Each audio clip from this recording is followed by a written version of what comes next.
¿Qué tal, queridos amigos? Sean bienvenidos una vez más a El Otro Lado.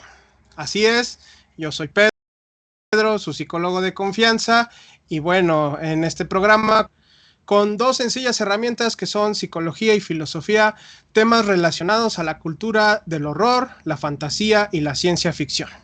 Así es, todos estos géneros que nos apasionan, vistos de una manera seria, de una manera comprometida, con estudios, con libros, con artículos, para desentrañar en esta época donde la cultura pop reina. ¿Qué nos tienen que decir estos géneros sobre nuestra vida diaria, sobre los conocimientos que adquirimos? Y en este caso vamos a tener un programa sensacional para todos los amantes de la ciencia ficción. Váyanse conectando ahí directamente en Facebook, en Twitch, y tengo que agradecer antes de presentar a nuestro invitadazo y el título de este programa. Antes de darlo, tengo que agradecer mucho a nuestros queridos amigos de Fantasmagoría, Festival de Cine de Horror y Fantástico de Colombia. Sin ellos, este espacio no sería posible. Gracias a ellos, sobre todo a Vincent, que está detrás de controles. Y bueno, sí, amantes de la ciencia ficción, este es un gran programa y está titulado como Del planeta de los simios a los X-Men, pesadillas evolutivas en la ciencia ficción. Y no me dejarán mentir, en fechas recientes, todos los que amamos este género, ya sea en literatura, en cine o en cómic, en el caso de los mutantes queridos de Marvel, pues hemos visto justamente que hay una serie de producciones que han abordado recientemente el tema de la evolución. Se estrenó el inicio de una nueva trilogía del planeta de los simios, justamente llamada Planeta de los Simios, el Reino, y bueno, pues los fans de los cómics y los superhéroes, que me incluyo yo, pues acabamos de disfrutar la nueva temporada de X-Men 97 justamente, y precisamente por esta situación, pues vamos a ver cómo la ciencia ficción ha retomado el tema de la evolución, ¿no? El tema de la evolución darwiniana, si lo ha explicado de manera correcta, si lo ha distorsionado, y si estas distorsiones que luego nos trae la ciencia ficción son reales, alcanzarán estas situaciones a ser un punto problemático para los seres humanos. O sea, ¿viviremos un planeta de los simios? Damas y caballeros, déjenos sus comentarios. Voy a preguntar, bueno, más bien voy a presentar a mi querido amigo ya de muchos años, entrañable amigo, y vayan dejándonos sus comentarios, sus dudas aquí en el Facebook de El Otro Lado. También estamos ya vía Twitch, sí, hacia los amigos de Twitch que se están conectando. Un saludo a todos ellos desde México hacia toda Latinoamérica, porque gracias a Fantasmagoría pues transmitimos ahora sí que en toda Latinoamérica. Y bueno, queridos amigos, pues yo les presento en esta noche, noche calurosa, al maestro en biología, Jonás Eliu Colín González. Él tiene la licenciatura en biología por la FES Iztacala UNAM, en donde realizó una tesis precisamente sobre la educación en el tema de evolución.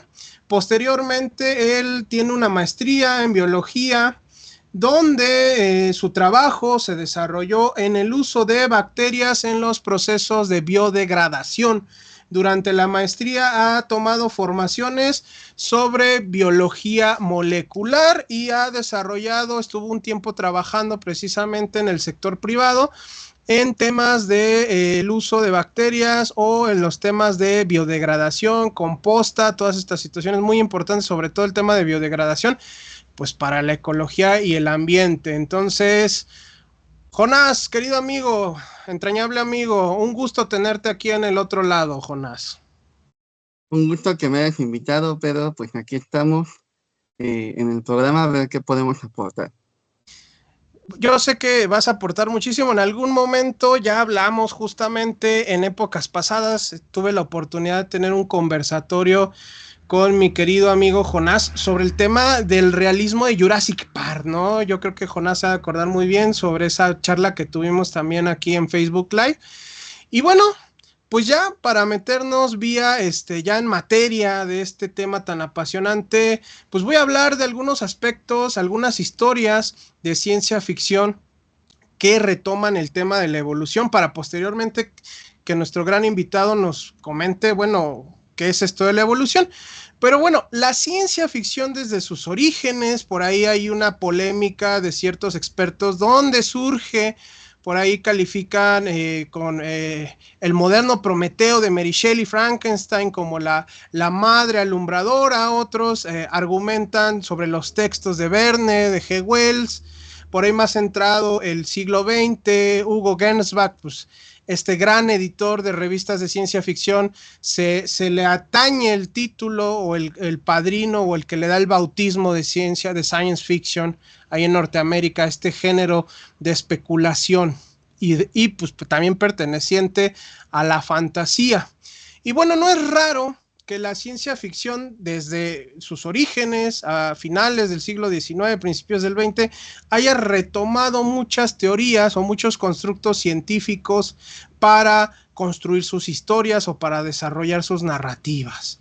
Tenemos, por ejemplo, situaciones como la misma teoría de evolución, que vamos a hablar de ellas. Tenemos cuestiones de la astrofísica, ¿no? Hay en todas estas historias que vemos de viajes al espacio, por ejemplo, desde la Tierra a la Luna de Julio Verne, ¿no? Esta cuestión de las trayectorias, de las velocidades, pero también tenemos el uso de teorías de física como la relatividad. Por ejemplo, no me dejarán mentir, en la película de 1968, El planeta de los simios, se usa esta cuestión de la relatividad general, de cómo funciona el tiempo en la teoría de relatividad general, para explicar el viaje de Taylor y sus astronautas hacia esta tierra futura del planeta de los simios, ¿no?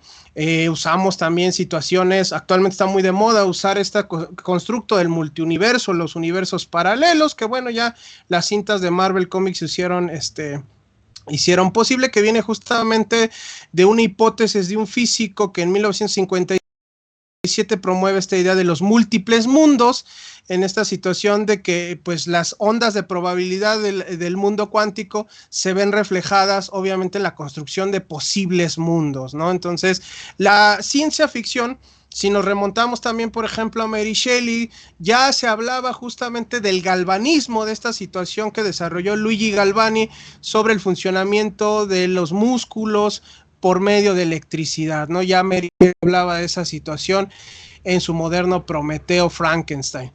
Muchos textos de ciencia ficción de distintos autores en mayor o menor medida, porque es bien cierto que no toda la ciencia ficción agarra ciencia dura. Por ahí está esta división que hacen los expertos de ciencia ficción dura y suave conforme a las teorías científicas o la veracidad o verosimilitud que usan los escritores de ciencia ficción para basar sus narrativas, ¿no? No todas las historias de ciencia ficción lo hacen, pero sí hay muchas que agarran estos postulados o teorías científicas ya comprobadas, como la teoría de evolución, para desarrollar historias increíbles que nos van a llevar a reflexionar sobre nuestro propio destino, damas y caballeros.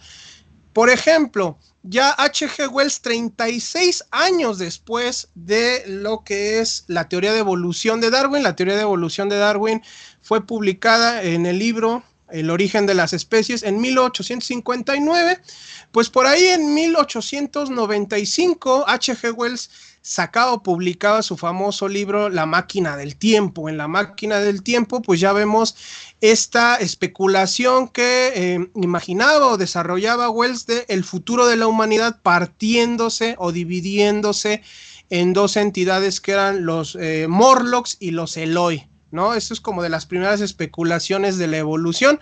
Recuerden, ya más adelante Jonas nos los va a aclarar, pues esta parte de evolución representa un cambio.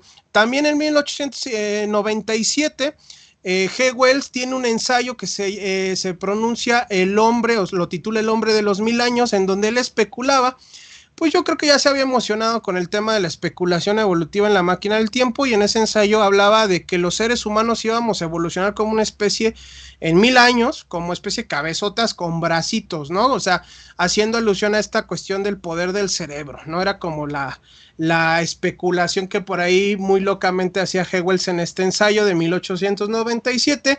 Ya entrado el siglo XX tenemos distintos autores de ciencia ficción que usan el concepto de evolución algunas formas, de algunas maneras un tanto estirada, o de cuestiones como muy, pues si quieren ustedes, muy jaladas de los pelos, si me lo permiten decirlo. Por ejemplo, tenemos al autor Karl Capet, que en 1936 tiene La Guerra de las Salamandras, que es una historia donde los seres humanos descubrimos una isla en la cual las salamandras, estos reptiles, desarrollan un cuerpo, o hay una especie de salamandras que desarrollan un cuerpo humanoide, una cultura casi muy cercana a la humana, con un diálogo, con una comunicación. Pero bueno, esto no es tema de ciencia ficción, sino más bien un tema histórico. Como sabemos, cuando el humano encuentra algo que puede explotar y que puede aprovecharse de él, pues justamente lo hace, y empieza justamente una guerra, una pelea por aprovecharnos y esclavizar a este tipo de reptiles, ¿no? Y bueno, avanzado ya el siglo XX, durante los años 60, pues tenemos es El planeta de los simios, de Pierre Boulle, que a mediados de los 60 lo publica él y se convierte en un éxito de ventas, que se cristalizará en la película de 1968 con Charlton Heston, ¿no? También esta novela fue publicada justamente, El planeta de los simios, en el año 63, 1963, y por ahí el otro gran escritor de ciencia ficción, Brian Aldiss, tiene un texto que, si mal no recuerdo, se llama Los Involucionarios, que es un texto en el cual se viaja en el futuro muchos años, muchos siglos en el futuro, y descubrimos que los humanos se han convertido en una especie de hombrecillos pequeños, muy estúpidos, muy tontos, ¿no? Por ahí hoy está muy en boga este término: si las nuevas generaciones, ¿no? Ustedes lo han visto en memes, en redes sociales, están perdiendo la inteligencia, ¿no? Por ahí hay una película que se llama Idiocracy. Bueno, ya en los 60s, Brian Aldiss manejaba un término que ya más adelante Jonás nos referirá si existe o no, que es la involución, o como la evolución al revés, ¿no? En estas situaciones. Pero bueno, y tenemos también historias, por ahí tenemos las historias referidas del escritor Larry Niven en su saga del Mundo Anillo, en donde los seres humanos ya conquistaron en el futuro un espacio cercano a muchas distancias luz de la Tierra, ya lo han colonizado, y entonces los humanos tienen contacto con otras especies y justamente alteran su proceso de evolución. Se habla de una especie que ya no evoluciona en esta historia del Mundo Anillo, porque los humanos le han quitado la capacidad de mutar, de tener mutaciones. Imagínense, ¿no?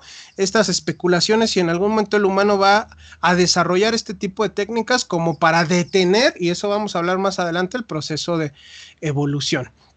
Pero tenemos sin fin de historias. Por ejemplo, Harry Harrison, el escritor de este famoso libro de que se titula, en español le titularon algo así como Cuando el futuro nos alcance, que la novela original es Abran espacio, sobre el tema de sobrepoblación mundial.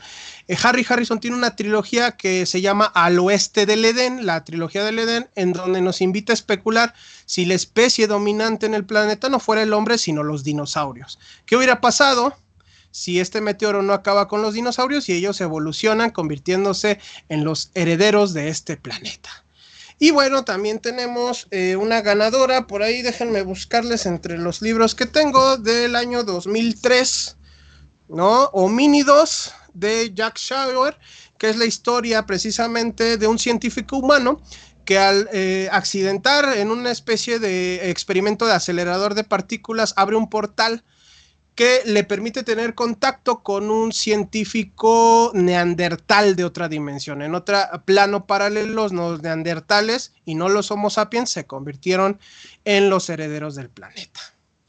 Y bueno, tenemos a los X-Men también, ¿no? Que hablan de esta cuestión como herederos, en esta cuestión de calificarse como los Homo superiores. Y bueno, pero vamos a empezar por partes. Esto fue apenas una pequeña muestra de todos los productos que la ciencia ficción agarra o toma el tema de la evolución darwiniana o darwinista, pero vamos a ver si esto es cierto, si va a haber un planeta de los simios, existirán mutaciones como las de los X-Men, ¿podremos parar la cuestión evolutiva, los seres humanos? O sea, todas estas cuestiones que nos plantean la ciencia ficción en novelas, en cómics o en películas, vamos a desgranarla punto por punto. Y para eso está mi querido Jonás. Jonás, vamos a empezar por partes. ¿Qué es la evolución? La evolución darwiniana, la evolución a secas. ¿Qué es este concepto científico tan importante? Bueno, mira, la evolución como tal fue una propuesta que se convirtió en una teoría que quien la inició fue de Charles Darwin. Él como tal no era un investigador o un biólogo, en ese tiempo no había biólogos, era naturalista. Era este tipo de gente que tenía mucho dinero y mucho tiempo libre. Entonces se podía dar a la tarea de viajar y conocer. Y pues tenía la curiosidad, ¿no? De hecho ya su abuelo, Erasmus Darwin, ya también había tenido ideas, aunque seguían teniendo una parte de creacionismo sobre cómo las especies cambiaban, ¿no? Cómo los animales cambiaban. Entonces Darwin, al haber realizado varios viajes en el Beagle, sobre todo los viajes que realizó a las Islas Galápagos, él empezó a ver que había organismos que estaban en áreas un poco distintas o en islas distintas, pero que se parecían mucho, ¿no? Pero sin embargo presentaban algún cambio. Entonces él en sus viajes colectó algunos organismos y de años después, al entrar en contacto con algunos expertos, sobre todo ornitólogos, porque muchos de los animales de los que tomó muestra pues eran aves. Entonces él le ayudó a ver estas diferencias. Bueno, ellos no les ayudaron a ver estas diferencias entre el tipo de picos sobre todo.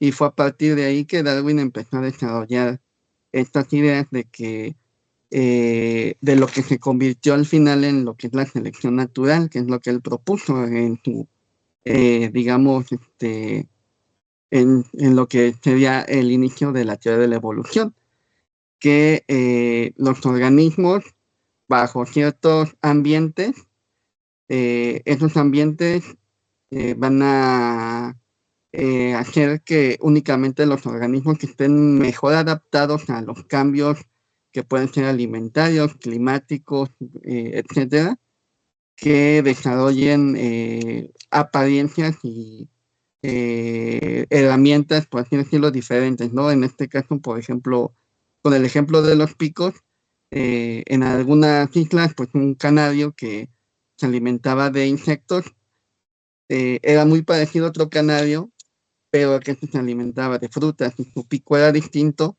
porque el pico ya se había adaptado con el paso del tiempo para el tipo de alimento que tenía disponible. Entonces, también aquí tenemos como que un poco mal entendido, ¿no? Lo que es la selección natural, porque siempre escuchamos que es como que la sobrevivencia del más fuerte, pero en realidad es la sobrevivencia del más apto, porque puede haber organismos que físicamente tengan ventajas sobre otros, pero en realidad el que va a salir beneficiado en determinado lugar va a ser el que esté mejor adaptado y que pueda conseguir alimento, porque pues obviamente los que sobreviven son los que quedan. Entonces no es nada más porque tengan un físico más favorable, ¿no? También las condiciones climáticas importan mucho, sobre todo en lugares donde hay frío, una piel, un pelaje o un plumaje más grueso, pues es más favorable para los organismos y van a ser los que van a prevalecer y los que van a ganar en adaptarse mejor al ambiente. Darwin lo que propuso realmente se queda como hasta ahí, ¿no? En la selección natural. Digo, suponemos que también vio algunos aspectos geográficos únicamente impactaba, ¿no? Que la migración en la inmigración, pero él no abunda mucho en ello.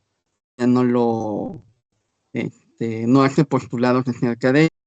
Entonces, con el tiempo, pues ya cuando ya la biología ya aparece como ciencia y empieza a investigar todo esto, también hay otras teorías que empiezan a alimentar a la evolución. Tenemos, por ejemplo, hay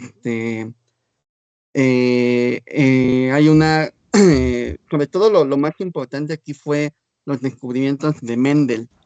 Mendel, que pues era una persona que pertenecía al lado religioso y que hizo ciertos experimentos con plantas, con chícharos, y empezó a ver que los caracteres de los organismos se heredaban, porque esta idea ya la tenía también pensada Darwin, ¿no? Que de alguna manera los cambios que tenían los organismos se pasaban de los progenitores a los hijos, pero no había el conocimiento de qué mecanismo. De hecho, mucho tiempo se creyó que era a través de las proteínas y no a través del DNA, porque el DNA es una molécula pues más simple digamos, en su unidad que las proteínas.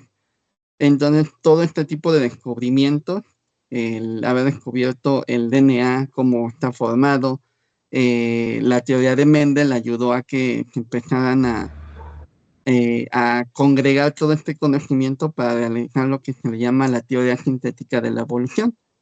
Y la teoría sintética de la evolución ya no solamente abarca la adaptación, la selección natural, que es adaptación.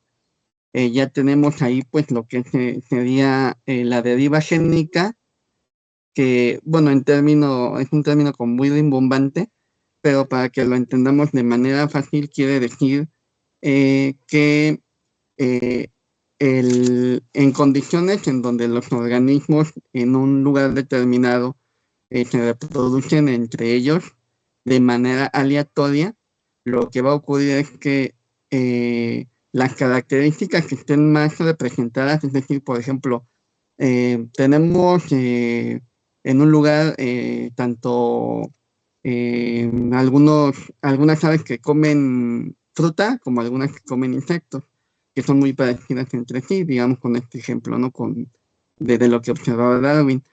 En un determinado lugar, si hay un mayor porcentaje de uno, porque tal vez el alimento sea más abundante, el carácter que va a prevalecer pues es el más abundante. Con el tiempo, con las generaciones, y el que tiene menor abundancia va a ir como relegándose, ¿no? Esta parte de la deriva génica es como una parte neutral, es decir, que es lo que anularía la evolución porque genera poco cambio, ¿no?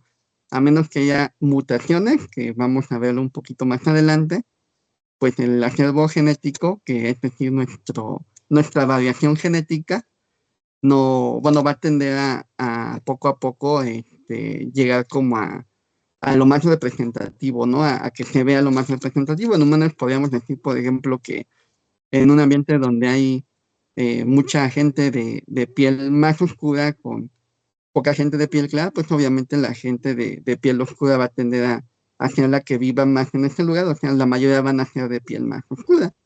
¿Por qué? Pues porque es de la que tenemos mayor acervo genético, de la que hay más, pues. Otra parte sería el flujo génico. El flujo génico, que es otra de las fuerzas evolutivas, no es otra cosa que la migración, es tan sencillo como eso. Nada más que en términos no solamente de organismos, sino de genética. Aquí lo que afecta es que cuando tú tienes un flujo génico hacia afuera, que podemos decirle negativo, quiere decir que genes que representan parte de la población de un lugar, pues se van a estar perdiendo. ¿Por qué? Porque van a estar migrando y va a haber menor cantidad en el lugar donde se está realizando pues el estudio, ¿no? En este caso, por ejemplo, de las aves migran mucho, si migran más por ejemplo, que migran más las del pico que dominaba más, ahí ¿qué va a pasar? Pues que la frecuencia va a cambiar.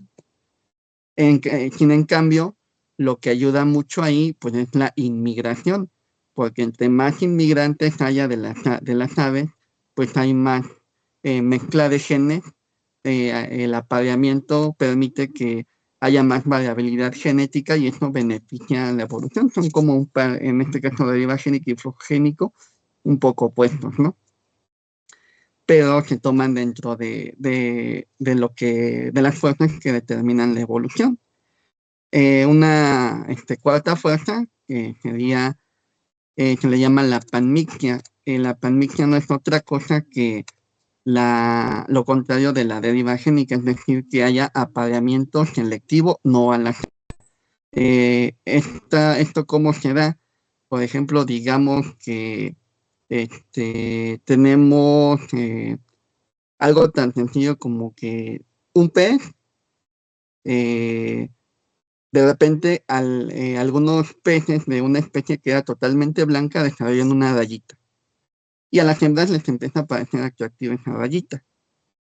Entonces se prefieren aparear con los de la rayita. ¿Qué va a pasar? Que ese apareamiento ya no es al azar, porque no se están apareando entre todos, se están prefiriendo un carácter que tiene determinados machos o determinadas hembras. Entonces va a provocar que esa reproducción pues sea preferente y esto va a ser en perjuicio de otros genes. En este caso, por ejemplo, hay muchos organismos que tienen lo que se llama dos fenotipos diferentes, que no es otra cosa que dos apariencias distintas, por así decirlo. Por ejemplo, mi esposa estudió libélulas en algún momento y recuerdo mucho ya con ella platicando, ¿no? De hecho, ella trabajó con eso en la licenciatura, si no mal recuerdo, de que las libélulas que ella estudiaba, había libélulas macho. Bueno, las libélulas hembra eran de una coloración, digamos, más clarita, ¿no? Digamos, azulito con blanco. Y había machos que también eran azul con blanco, pero había machos que tenían una coloración más oscura, que eran, digamos, cafecitos. Entonces, ¿qué pasa aquí? Que puede que las hembras prefieran aparearse con alguna apariencia de libélula macho respecto a la otra. De hecho, en este caso también interviene el hecho de que al ser unos machos que se parecen mucho a las hembras, estos machos tienen la ventaja de que pueden estar entre las hembras confundidos y tienen, digamos, preferencia de apareamiento, porque pues en cuanto las hembras se vuelven, son receptivas, que es el término que se usa generalmente, que quiere decir que están en edad reproductiva o en este momento se quieren reproducir, pues los machos están entre ellas, los machos que tienen esta apariencia parecida a ellas. Entonces son los primeros que van a poder aparearse, son los que van a tener ventaja en comparación a los machos que tienen la apariencia distinta, que son de la coloración más oscurita. Y sin embargo, pues más o menos la población se sigue manteniendo en un 60, 65, 30, 35, 40, ¿no? De machos de un color y otro color. Ok, oye, Ahí ya intervienen estas cosas, pero es como esta idea, ¿no? De que en nuestro caso, por ejemplo, sobre todo con los casos de racismo, que pues gente de ciertos países, sobre todo en Estados Unidos, ¿no? Que quieren preservar pues el color blanco y tienen estas ideas pues lamentablemente siguen persistiendo del racismo, de que la raza pura, ¿no? Claro, ¿no? No nos vayamos muy lejos, en Monterrey, ¿no? O sea, está esa cuestión de como, ¿no? Los matrimonios arreglados desde generaciones, ¿no? Incluso, pues ya nuestros compas de Monterrey, pues el rumor de que como los de Shelbyville ahí que se casaban con primas, ¿no? O sea, no nos vayamos muy lejos, y qué bueno que hablas de esto, o sea, pues la evolución sigue funcionando en nosotros, ¿no? Que lo vamos a ver más adelante y pues bueno, esta reproducción que dices como muy selectiva, también la cultura humana la tiene y eso es como muy importante de destacarlo, ¿no? Y bueno, qué padre que también tu esposa sea bióloga y que también contribuyó en esta parte del estudio con libélulas, eso se oye muy interesante, pero vámonos directamente al planeta de los simios, ¿no? Porque quiero hacer una anécdota del libro, ¿no? Y pasar a la siguiente pregunta, Jonás, en la parte de que nos aclara y que creo que estuvo muy bien que nos hayas aclarado que la evolución no se quedó nada más con la publicación de Darwin del origen de las especies en 1859, sino que científicos, estudiosos, por ejemplo Mendel, ¿no?, que es considerado el padre de la genética, ¿no?, contribuyeron a profundizar en los mecanismos evolutivos. Eso está bien padre. Digo, ya en los 50, pues como tú bien sabes, Watson y Crick pues ganan el premio Nobel por el descubrimiento de la hélice del genoma, del ADN, ¿no? Y entonces no se queda en Darwin, sino que se perfecciona. La ciencia es una de sus características, se va definiendo, perfecciona, incluso autocorrigiendo cuando alguno cometió un error, ¿no? Va trazando caminos distintos y eso es bien interesante. Incluso, por ejemplo, yo como psicólogo, esta parte es una teoría que simbró y podríamos decir que no nada más constituye las cuestiones biológicas, sino también psicológicas, porque a partir de Darwin tiene un libro bien bonito que se llama Las emociones en los animales, ¿no? Y ahí parte de la concepción biológica de las emociones en la mayoría de mamíferos, incluso el ser humano, ¿no? El origen de cuáles son las emociones, y con esto empieza en algo que les voy a recomendar al finalizar, un texto muy bonito aquí. Tiene la luz ahorita, si no, ahorita se los digo porque está muy deslumbrante mi luz, ahorita le bajo. Sobre los estudios, Darwin, la teoría de evolución de Darwin y los posteriores descubrimientos alrededor de ella empiezan a generar los primeros estudios comparativos de animales con seres humanos, ¿no? La psicología comparada, ¿no? Del comportamiento animal con el comportamiento humano, y también tú hablas de muchos rasgos físicos, pero los psicólogos también consideramos, a raíz de la evolución darwiniana, que hay muchos comportamientos heredados, innatos, ¿no?, que tienen los bebés cuando nacen y que muchas especies primas de nosotros comparten. Por ejemplo, el reflejo de succión, que son comportamientos para sobrevivir, lo tienen la mayoría de mamíferos y lo tienen los bebés humanos, ¿no? La delicadeza a los cambios de temperatura, ¿no? Lo tienen los bebés humanos, lo tienen muchos animales, ¿no? Las situaciones como de huida y escape, ¿no? O sea, un niño cuando oye un ruido muy fuerte, es una cuestión aversiva, que le llamamos estímulos apetitivos o estímulos aversivos en psicología conductual, ¿no? Entonces, y bueno, de aquí surgen los descubrimientos también de Pavlov para desarrollar un instrumento muy importante por el que aprendemos los seres humanos, que es el condicionamiento clásico. Entonces, importantísimo, yo creo que es de las teorías que cambió la concepción de la ciencia para muchas ciencias, y que también la psicología parte de mucho de lo que Darwin habla en esas cuestiones. Pero vamos a la pregunta, vamos a esta anécdota. Se dice que Pierre Boulle, el que escribió en 1963 El planeta de los simios, se le ocurrió la idea, fíjense nada más la anécdota, de que él era ya un novelista más o menos consagrado, era un hombre que participó en la Segunda Guerra Mundial como espía, era periodista, o sea, era un personajazo este señor. De hecho, tiene una novela que también fue llevada años antes al cine, que es El puente del río Kwai, ¿no? Que incluso ganó Óscares, es una historia bélica situada en la Segunda Guerra Mundial, sobre un grupo de prisioneros que precisamente tiene que no sé si volar o construir un puente, ya no recuerdo muy bien la película. Pero bueno, se dice que Boulle, ya consagrado a la escritura y a los placeres del ocio entre inspiración e inspiración, se fue al zoológico a agarrar precisamente un tema de inspiración. Y paseando en el zoológico, pues ve a uno de estos niños como aventándole, estos niños majaderos, aventándole, ¿no? Cacahuates a un gorila, a un simio en una jaula. Y Bull piensa, ¿qué pasaría si fuera al revés?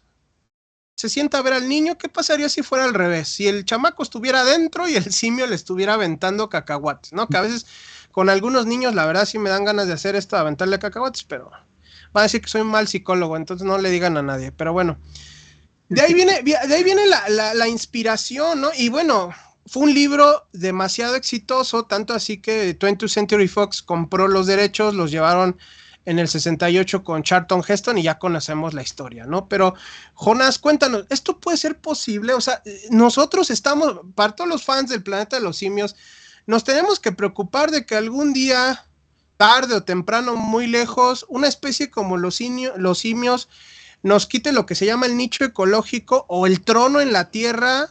¿Esto puede ser posible? Pues mira, si nosotros estuviéramos ausentes, sí. Sí, de hecho, pues, y como dices, no nos vamos muy lejos. La pandemia de COVID-19, de hecho, pues sí ves como cierto paralelismo con la película del Planeta de los Simios, de cómo nosotros empezamos a morir por lo de este medicamento que están tratando de desarrollar para el Alzheimer, ¿no? En la película, en la nueva, bueno, desde que empezaron nuevamente con el Planeta de los Simios a sacar películas, no, la verdad no recuerdo el nombre, pero que surge una pandemia y mata a la mayoría de la población. Entonces, si en nuestra ausencia, sí, en definitiva, porque algún organismo tendría que ocupar ese nicho, que estaríamos dejando como el depredador máximo, ¿no? Como el control que tenemos sobre otros organismos, porque sin duda nosotros ejercemos un control sobre muchos organismos y sobre aquellos en los que nosotros no tenemos ningún control, pues ejercen fuerzas naturales, ¿no? Como lo comentaba en algún momento en una clase, una profesora de historia que tuve, historia de la biología, ella decía, ¿por qué crees que se desarrollan más ciertas herramientas? Bueno, cierto, ¿por qué la gente de ciertos lugares se desarrolló más rápido que en otros? Porque en un organismo lo primero que le va a importar es tener comida, tener refugio y reproducirse.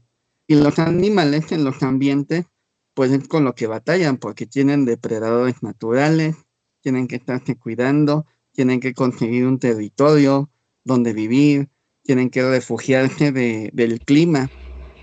Y todo eso son preocupaciones que ellos tienen, que tienen que cubrir esas necesidades y no les queda tiempo para más.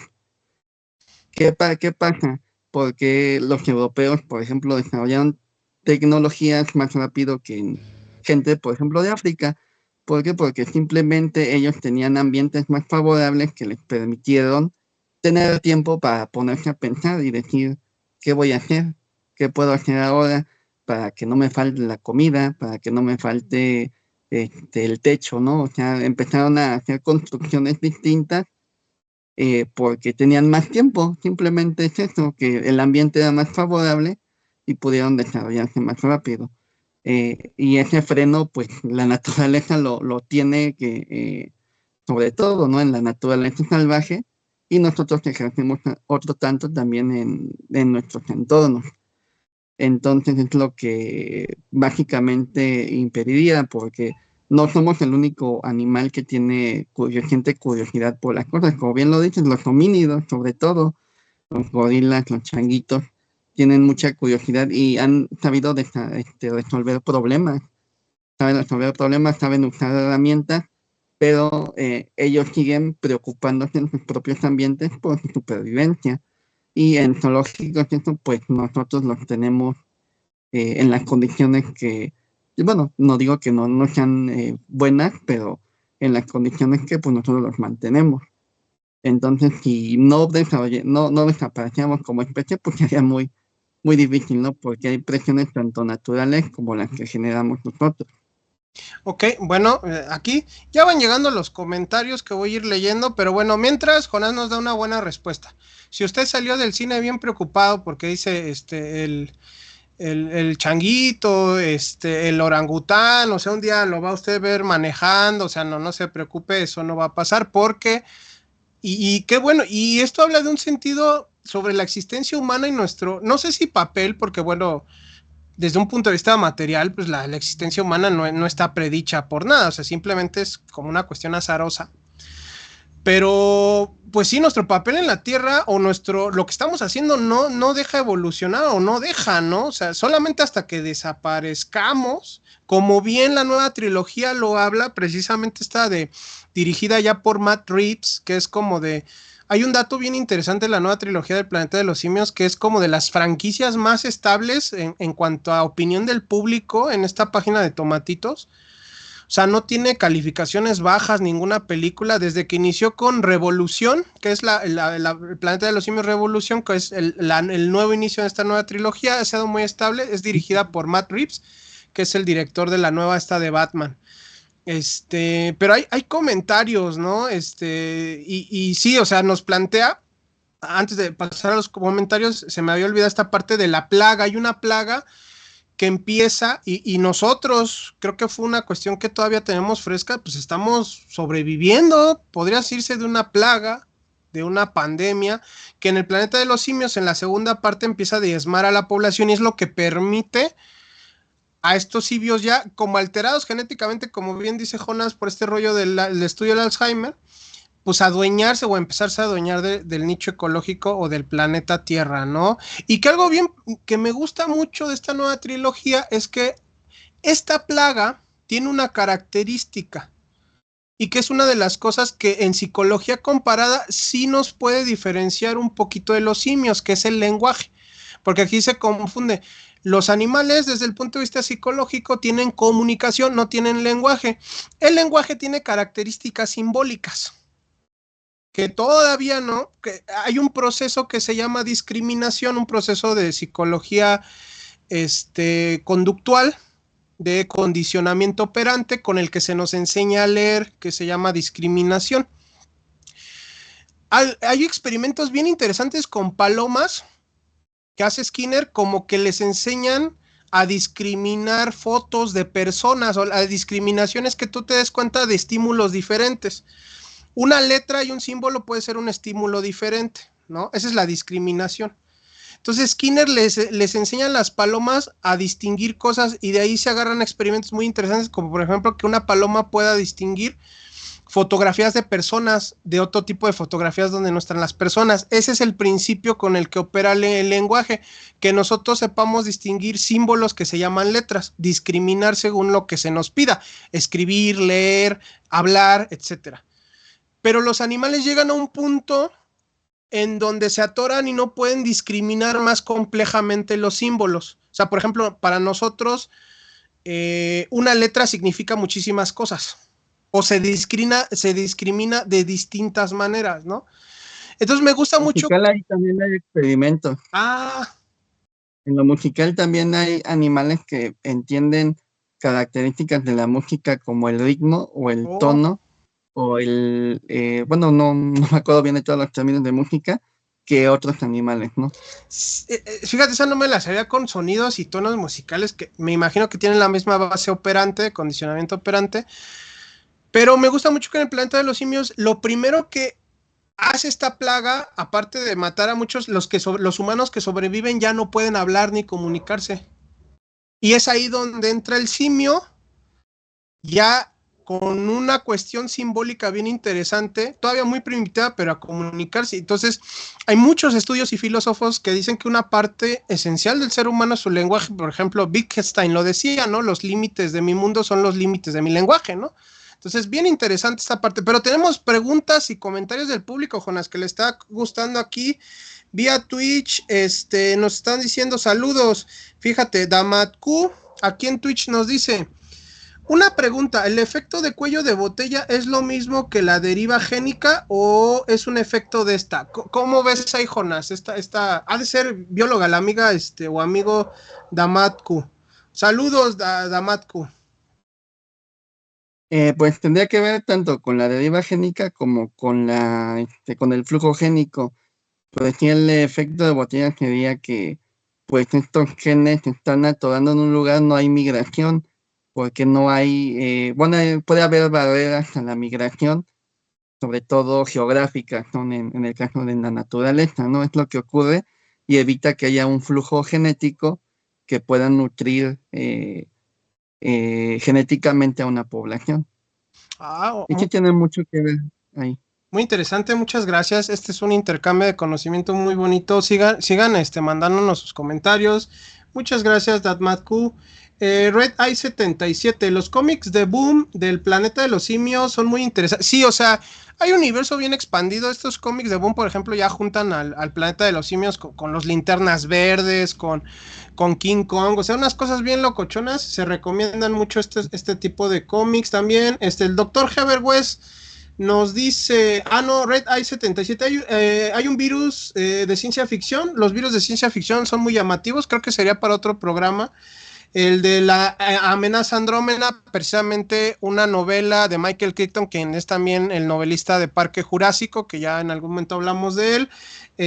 Algunos segmentos de Creepshow y por supuesto esta historia de horror de Stephen King, que es Apocalipsis, donde un virus muy parecido al COVID, por ahí cuando salió el COVID ya Jonás también es un gran fanático de Stephen King, igual que yo, entonces no nos dejará mentir que todos estuvieron acusando a Stephen King como de anticiparse al COVID con este Capitán Trotamundos, que es creo que el virus que sale en esta novela es una gripa muy parecida al COVID, ahí en su novela de los años 80, que es Apocalipsis.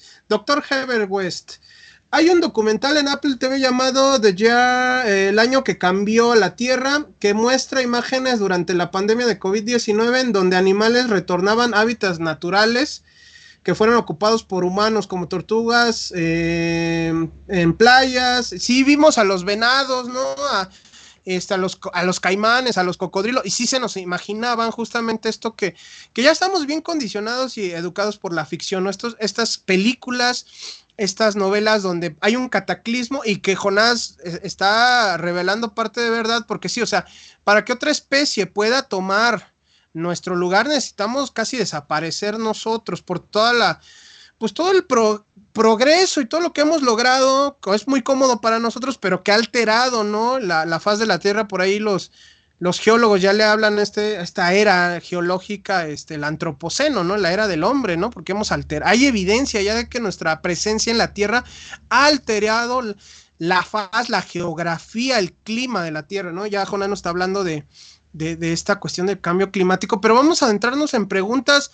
Chicos, muchas gracias por sus preguntas, estamos aquí atentos a contestarlas, todas las dudas que tengan, precisamente aquí con el maestro en biología Jonás Eliu. Y bueno, Jonás, hablando de esta cuestión, ya nos aclaraste de que, bueno, ya nuestros miedos pueden reducirse, ya, o sea, no va a haber ni en mucho tiempo, planeta de los simios, planeta de los perros, nada de eso, de gatos, nada de eso. Pero oye, el humano ha parado el proceso biológico con todas estas comodidades, tecnología, cultura que tenemos, porque hay varios, he leído, hay un blog muy bueno, igual tú, Cultura y Evolución, que se llama en Facebook, tiene un cráneo, ahí, de una Australopithecus, creo, es un espacio muy bueno de aprendizaje también para los que quieran ver, pues nos habla que la cultura también es parte, ¿no? Ya una fuerza más de la cuestión de evolutiva, ¿no? Entonces, ¿los seres humanos hemos frenado el proceso de evolución? ¿O lo dirigimos? ¿O cómo está eso?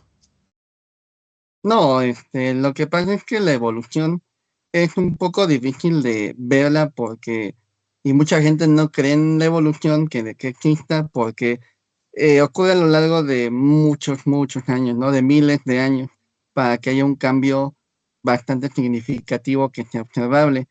Y nosotros, aunque podríamos tomar control de ciertas fuerzas como la deriva génica o la migración o incluso el mismo apareamiento, podríamos hacer experimentos tanto en nosotros como en otros organismos, pues simplemente siguen operando factores todavía que no podemos, de los que no tenemos el dominio, como la selección natural. Simplemente la pandemia fue selección natural. La gente que murió en pandemia fue porque su sistema inmune no es que fueran menos saludables o no, hay gente hasta deportista que murió, pero porque su sistema inmune no fue el mejor para afrontar el virus. Entonces, este fue un evento de selección natural a final de cuentas.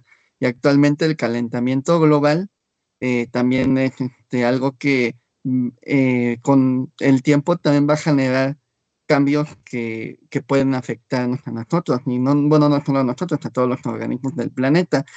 Es un poco complejo también verlo, ¿no? Porque viéndolo solo desde el punto de vista de la biología, podemos decir que ahorita con las oleadas de calor y con los fríos intensos, que la gente que muere, pues es porque es la que es menos adaptada, haciendo como un paralelismo con lo que fue la pandemia.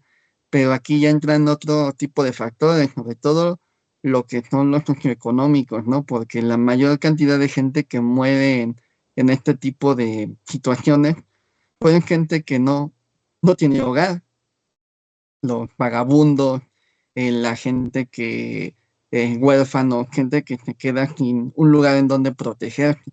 Entonces no solamente ahí ya entra lo biológico, también entra lo social. Entonces no es únicamente una selección, es un poquito complejo ya en esta parte, ¿no? Hablar de este tema. Pero sin duda lo que fue la pandemia sí es un evento de selección natural que nos afecta.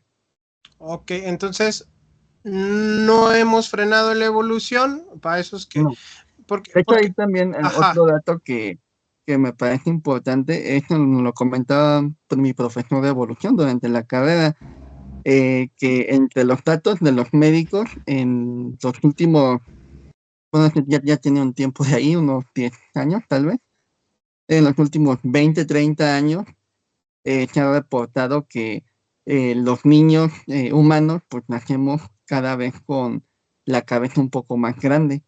Esto pues estadísticamente porque cuando todos nacemos pues nos toman medidas, ¿no? ¿Qué peso tuvo? Si cumplió el periodo de gestación o no, o qué pasó. Y nos toman la medida, nos toman el peso y pues obviamente entre ellos también miden el cráneo. Y también esto a raíz de que han aumentado mucho los partos por cesárea. Entonces el profesor nos decía que al parecer es algo que está ocurriendo en la población humana, no un aumento en el tamaño del cráneo. No necesariamente que, pues porque digamos que estamos naciendo más inteligentes, no, simplemente es algo que, un cambio que está ocurriendo y que pues está afectando la reproducción, porque de hecho, si no tuviéramos cesárea, mucha gente estaría muriendo, tanto la madre como el niño. Y este aumento en el tamaño es lo que ha afectado la cantidad de cesáreas, y es un cambio que tal vez no sea tan, no le parezca tan importante a la gente, ¿no? Pero que está ocurriendo.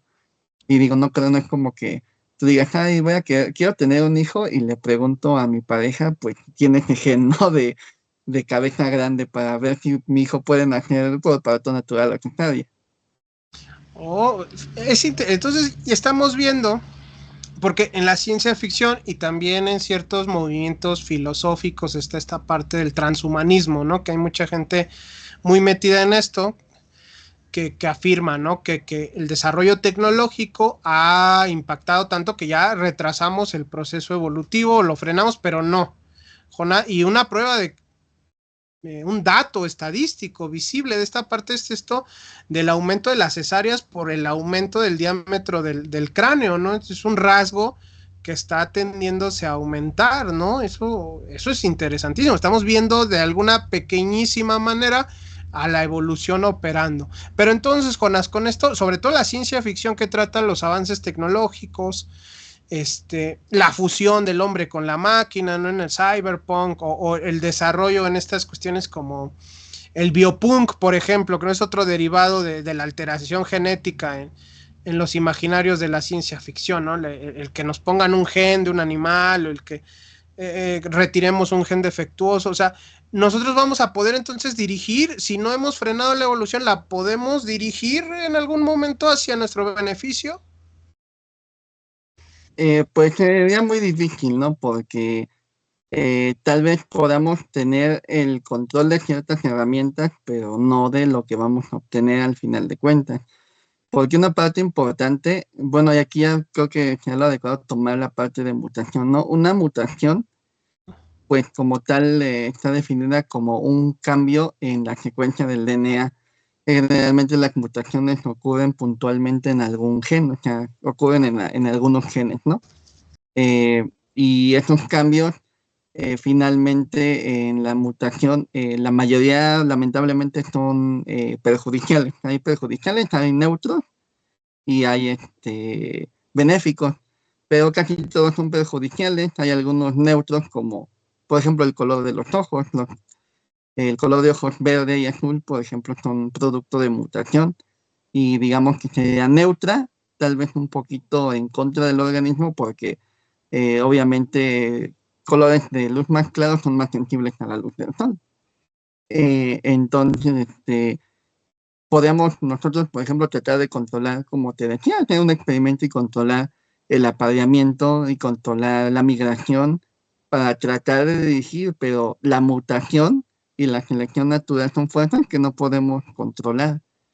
La mutación no la podemos controlar precisamente por el hecho de que la mayoría son en contra.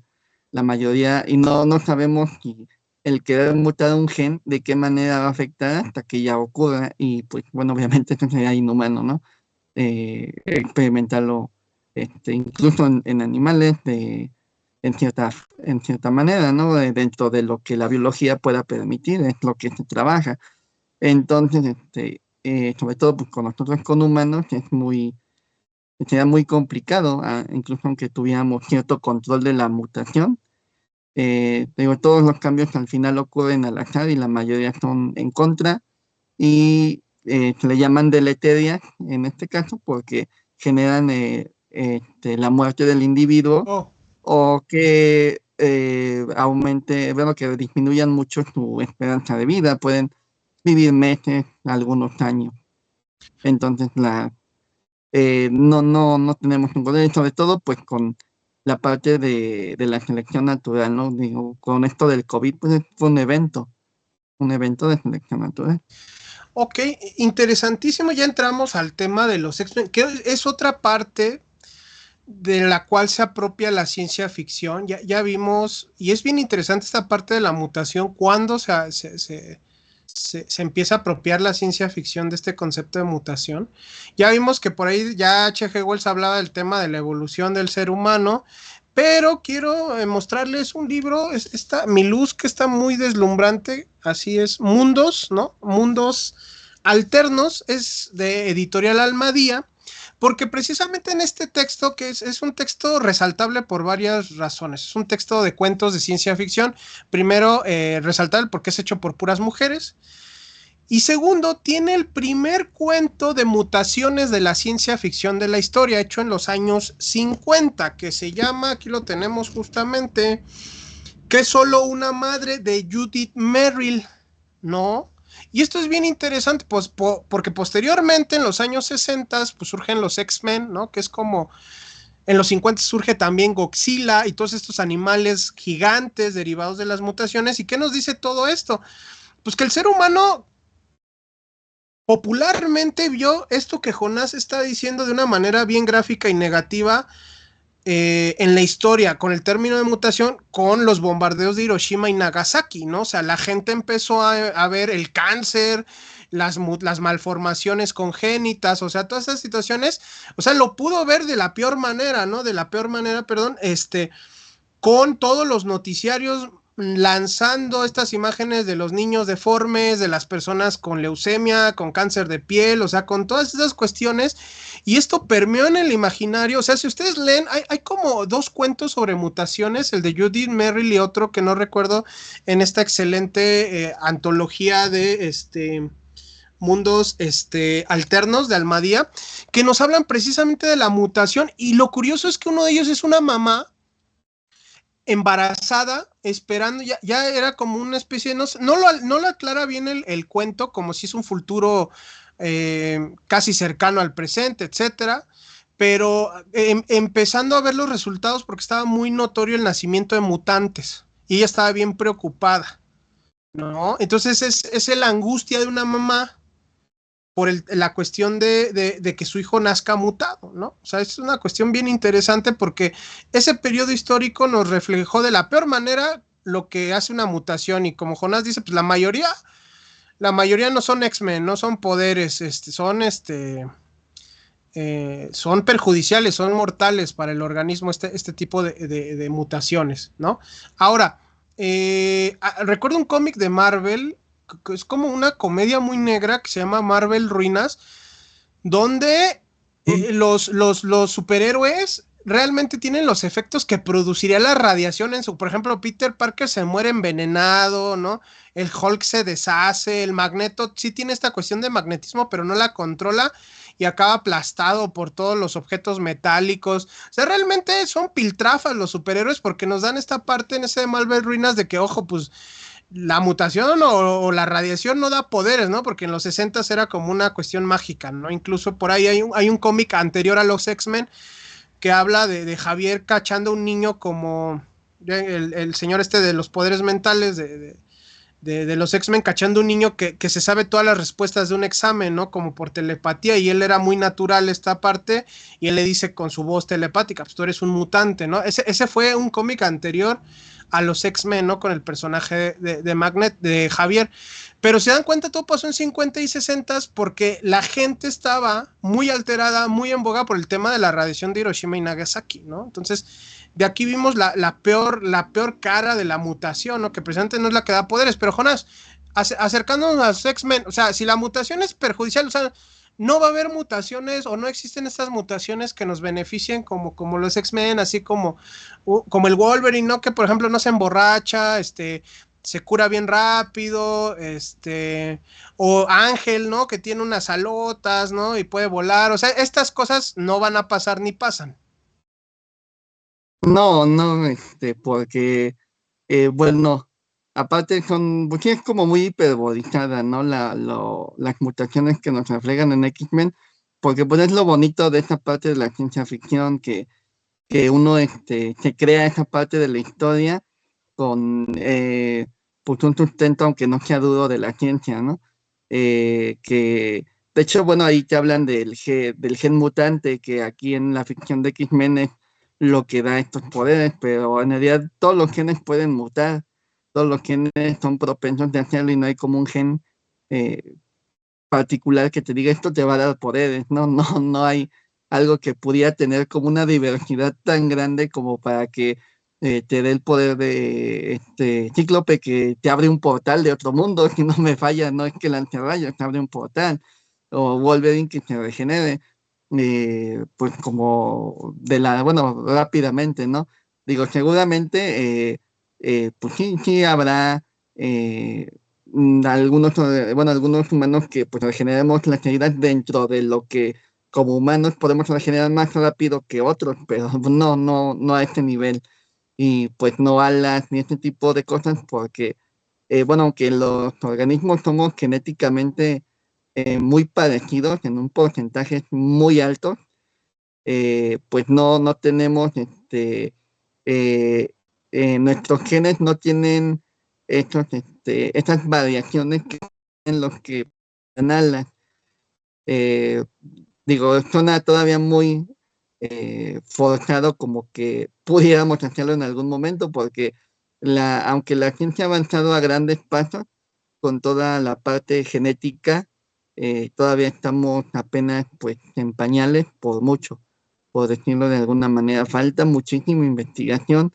El genoma ya se descifró por completo, pero se sigue investigando genes y genes para ver cómo funcionan, para ver qué alteraciones producen ciertas enfermedades, para ver si se alteran de X forma, cómo va a afectar a un organismo, y sobre todo, pues, por lo mismo de los límites de la experimentación, tanto en animales como pues, mucho más en humanos, pues es algo que no podemos ver a menos que de repente un país quiera desregularizar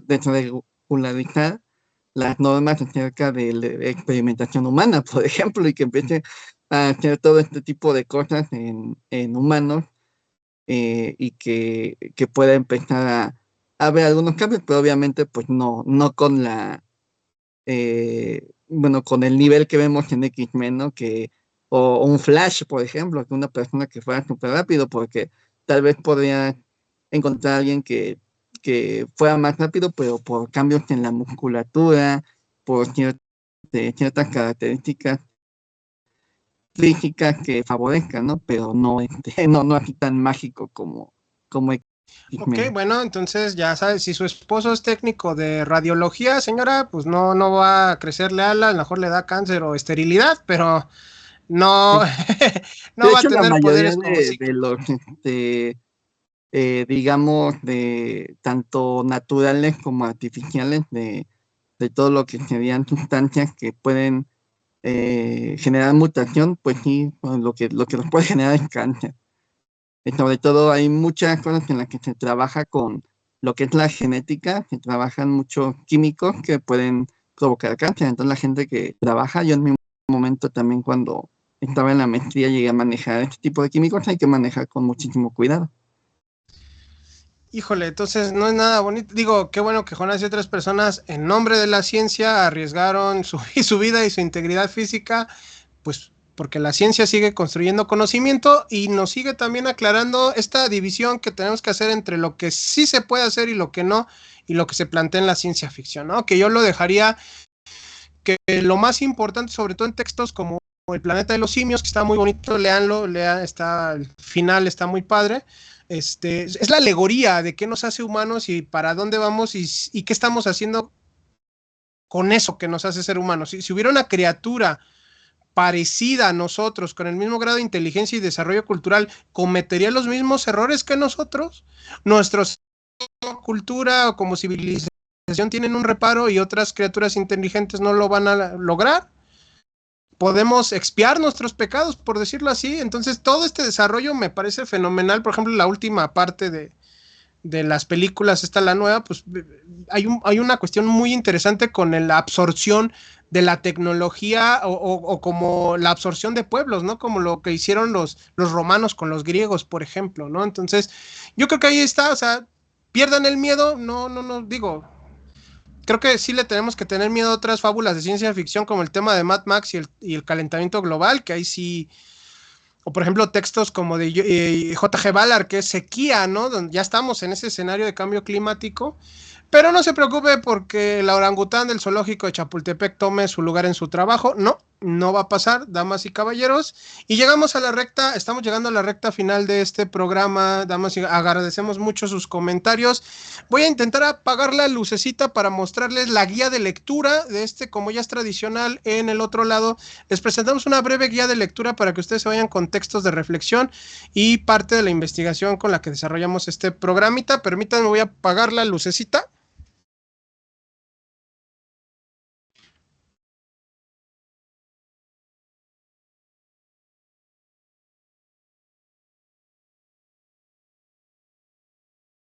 Ahí, creo que intenté poner todos los colores menos al apagar, pero miren, vámonos por partes. Bueno, tenemos nada más y nada menos de Editorial Minotauro, la edición de aniversario del Planeta de los Simios de Pierre Boulle, ¿no? Este texto, si no lo han leído, de 1963, se están perdiendo de una chulada de texto, ¿cómo no? Y tenemos justamente el que les decía, de Mundos Alternos, selección de cuentos de escritoras pioneras de la ciencia ficción en el siglo XX. Ahí, para los amigos que no están, que lo van a escuchar en podcast, yo les subo a Facebook la guía de lectura, no se preocupen. Homínidos, ganó el premio Hugo de ciencia ficción en el 2003 de Jack Sawyer. Textazo, cómo no, sobre las cuestiones de qué pasaría si en una dimensión alterna los que reinaron no fueron los Homo sapiens como nosotros, sino los neandertales. Ellos serán religiosos, ¿qué tipo de cultura tendrán? ¿Tendrán los mismos avances científicos que nosotros? Otra novela para reflexionar y una para los amigos psicólogos y también interesados en el tema de la evolución y la psicología, El hombre y el mono, psicología comparada, de Jacques Baclier, de Editorial Siglo XXI. Ahí, ¿no? Por si extrañamos el planeta de los simios y decimos, bueno, pues qué tan parecidos somos a nuestros compas los primates, ahí vamos a ver que no somos tan especiales como quisiéramos, tenemos muchas situaciones en conducta y en comportamiento muy similares pues, a las de muchos animales, no nada más los simios, ¿no? Eso los psicólogos conductuales lo compartimos, creo que también nuestros compadres, los etólogos y los biólogos, que también ahí nos echamos pelea porque qué estudia la etología y qué estudia la psicología, pero bueno. Y Jonás, pues antes de irnos, ¿quieres dar algún tipo de anuncio, alguna cuestión, alguna mención? Bueno, pues primero me gustaría dar una frase de también Theodosius Dobzhansky, un biólogo muy importante en su época, que a todo esto de la síntesis de evolución fue de los que contribuyó. Dio una frase que pues a la fecha es súper importante, ¿no? Para el estudio de la biología, que nada tiene sentido en biología si no es a la luz de la evolución. Frase sota. ¿Y algún otro anuncio, Jonás, que quieras hacernos? Pues bueno, aprovechando, me puedo echar mi comercial.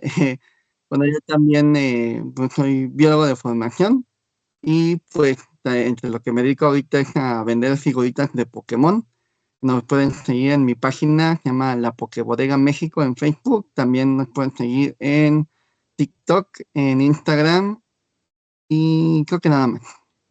Ok, bueno, y bueno, Pokémon, digo, híjole, yo he visto un buen de banda jugando ahí en la Alameda, cazando. También, pues, es el tema de la evolución, ¿no? Hay unas evoluciones bien locas y bien raras, ¿no? Y en los Pokémones, que también trata el tema de evolución. Sigan a nuestro querido amigo Jonás Eliu, que aparte de ser biólogo, pues es un coleccionista y experto en tema de Pokémon, y también pues les puede conseguir la figura que ustedes quieran ahí en la Pokebodega. Muchas gracias, querido Jonás. Estamos a punto de despedirnos. Yo me despido amablemente de la gente que nos está viendo en YouTube, en Twitch, en Facebook. Y tenemos ahorita sorpresitas para los que nos siguen en podcast, porque recuerden que siempre cerramos con una frase muy icónica aquí en el otro lado, y también pues con una canción muy ad hoc, ¿no? Entonces, para que haya un extra para los que se quedan en podcast o no lo pudieron escuchar en su versión en vivo en Facebook o en YouTube o en Twitch, tenemos ahí el podcast del otro lado con Pedro Alejandro González. Estamos en Facebook, en iVoox, también en Spotify y en Instagram. Ahí tenemos también todos sus comentarios, sugerencias. Yo les agradezco muchísimo a todas las personas que nos mandaron comentarios. Saludos a todos los que nos están viendo ahí en la página del otro lado. Y bueno, a punto de despedirnos también en podcast, pues yo simplemente les quiero comentar esta frase ya icónica de, bueno, en una cultura como la nuestra, en donde el horror, la fantasía y la ciencia ficción, pues son modas, son cuestiones que a cada rato estamos viendo. ¿Qué sentido tiene hablar de ellos? ¿Qué sentido tiene analizarlos? ¿Qué importancia tienen para nuestras vidas estos géneros? ¿Quieren saberlo? Los veo en el otro lado. Muchas gracias, damas y caballeros. Gracias a Vincent y a Fantasmagoría Colombia por sus amabilidades y sus trabajo técnico ahí, el querido Vincent siempre ahí echándonos la mano. Y también pues no se pierdan la programación de Fantasmagoría para esta semana en todas sus redes sociales, que también tienen programas bien interesantes en Twitch. Por ahí creo que ya habían sacado un homenaje a Takashi Miike por ahí, excelente director de cine de horror asiático, híjole, y muy extremo, y por ahí se la están rifando los amigos de Fantasmagoría. Pendientes a sus redes sociales porque sacan la programación de esta semana de todo lo que tienen en Twitch y en redes sociales. Y los dejamos con una cancioncita ahí en el podcast que yo sé que les va a gustar y está muy ad hoc al tema. Vámonos, saludos.